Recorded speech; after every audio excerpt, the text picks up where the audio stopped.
Alright, so today I want to talk about some of the pros and cons of kettlebell training. Alright, I'll preface this with I really like kettlebell training.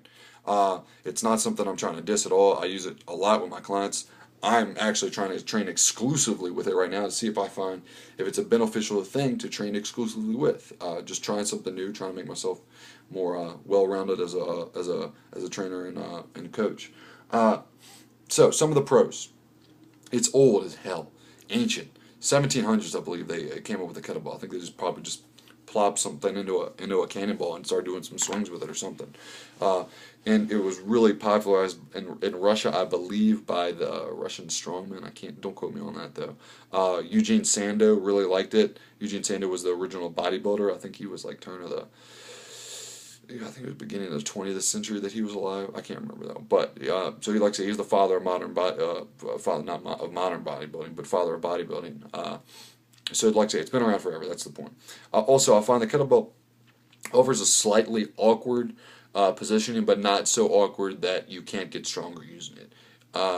If you're just doing goblet squats, hold it right here. You can hold on to a pretty freaking heavy kettlebell for a goblet squat. As pretty much as heavy as they make them. And you obviously not as heavy as a regular barbell back squat, but it offers an awkward enough positioning that makes it really difficult. But not so hard that if you're doing a 208 pound kettlebell goblet squat that you can't get stronger using that because you're probably one strong SOB if you can pull that off.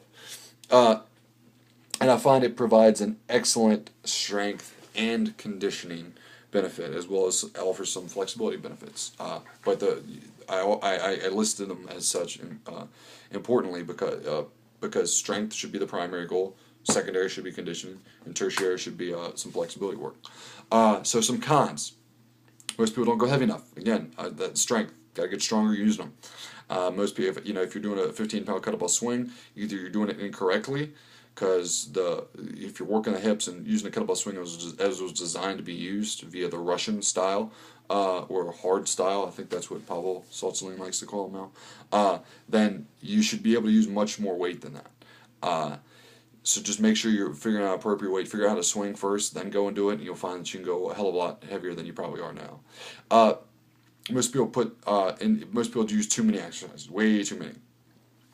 You don't need to be using, I don't know, I've seen people going like through the legs and stuff, like doing something like this, like bobbing the head. I don't know what the head thing's for. I don't know if it's just because the headphones are in or what, and like going around the back. It's like hula hooping. I like hula hooping better though. It looks cooler, I feel like. I got a nice pink one in the closet there. But doing stuff that's like really, really awkward and weird that doesn't allow you to weight it heavy enough. Again, kettlebells are awkward enough, but not so awkward that you can't get stronger using them. So just focus on basically, I would say 5 different variations, human variations, variations of human movement. A kettlebell press, so you can do that lying down on the floor with a horizontal press. Just lying on your back and pressing one kettlebell at a time, 2 at a time, whatever. Kettlebell overhead press, you can do 2 at a time, 1 at a time, whatever. Alternating, whatever. You get to your heart's desire, you're still pressing. Some type of squat variation. You can hold them here like this in a rack position where you got them resting on each arm. I like that one a lot. Goblet squats, whatever. Holding the goblet squat in different variations doesn't matter that much. You're still squatting. Some type of hinge variation, so you can do a kettlebell swing, that's a hinge, that's a hip hinge variation. Kettlebell deadlift, they make kettlebells with up to, like say, 208. So if you're doing, that's the heaviest I've seen, they might be heavier. If you're doing a kettlebell deadlift with 208 and you do it for reps, that's not bad, seriously, that's a pretty decent strength effect. And then you need to be doing Turkish get-ups for sure with those things, because Turkish get-ups is a great strength effect. Sorry, pulled something on my shoulder here. The Turkish get-ups offer a great strength effect, as well as offering some flexibility benefits and stabilization in the shoulder, and then some flexibility benefits for the hips. And then, lastly, some type of loaded carry. You can hold it like on one side here and just walk with it. Both of them, walk with it. Hold it up here and walk with it. Both of them up there and walk with it. Hold them down in your hands, called a suitcase carry, and walk with it. Both hands, farmer's carry, walk. Again, just loaded carries. It's a great cardio effect, and it really helps strengthen the abs, the legs, the traps, and the grip in the arms, and the back.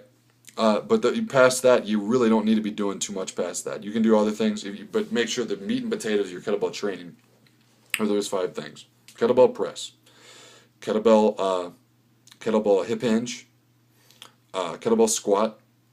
I'm forgetting mine already. Turkish get up, and some type of loaded carry.